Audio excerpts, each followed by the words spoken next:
I had already seen this Philco thing that I told you about. I saw Horton, and I saw the one that convinced me above all was watching Kim Stanley.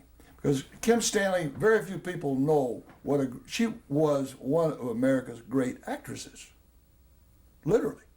I mean, she was a great actress. I don't know where she is now. I hope she's well. But Kim playing some of those roles that Horton wrote for her these were performances. Unfortunately, most of them were lost. But I saw her in things on the stage also. She played the House of Bernarda Alba at the amphitheater, and she was like, I think there were like 5 daughters in the House of Bernarda Alba, that Garcia Lorca thing, and Kim Stanley was like the sunlight, and everybody else was like 50-watt bulbs. When she's on stage, wipes everybody out. And also, she could do things on television, little small things on television, which a camera would pick up, which a stage or theater wouldn't pick up. So that was a benefit. That's right. Wasn't it? Oh yeah. Well, Kim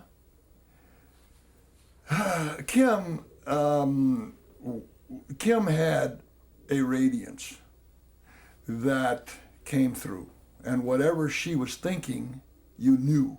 Whatever she was feeling, you knew. She didn't have to talk about it. And this was also in her personal life, I mean, she was an extremely, extremely emotional and sensitive person. And, I think it didn't stand her in good stead in her personal life. She had a lot of problems, but she was a great actress. I resent the fact that she's never mentioned when great actresses are being mentioned.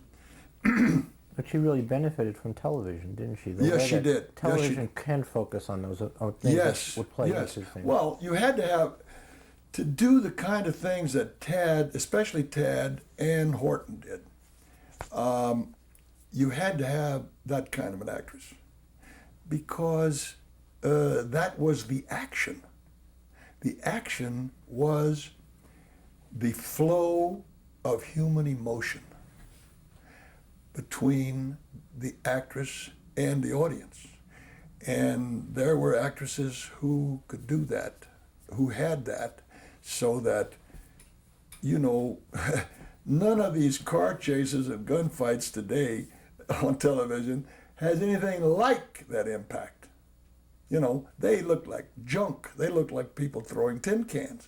It has nothing to do with real drama. But that was magic. In some ways, television had it over live television. For a person sitting there watching the screen, had a benefit over live theater in that you could get close to the person and see through the camera. Well, you did. It was beneficial to the extent that those people who were good at that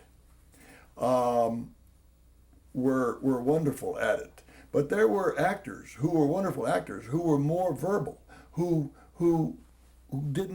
couldn't do it all with eyes and face, but who were still wonderful actors who could do it with voice. But see, Kim could do it that way too. She could do it on the stage. I mean, now Kim was not a beautiful woman, and nobody would call her a raving beauty, but when she did the House of Bernarda Alba, she was the most beautiful woman on the stage. When she did Bus Stop, she was terrific. She was poignant. You thought she was beautiful. She played in Patty's movie, The Goddess. Well, you wouldn't think of Kim as a goddess, but when she played a goddess, she was a goddess.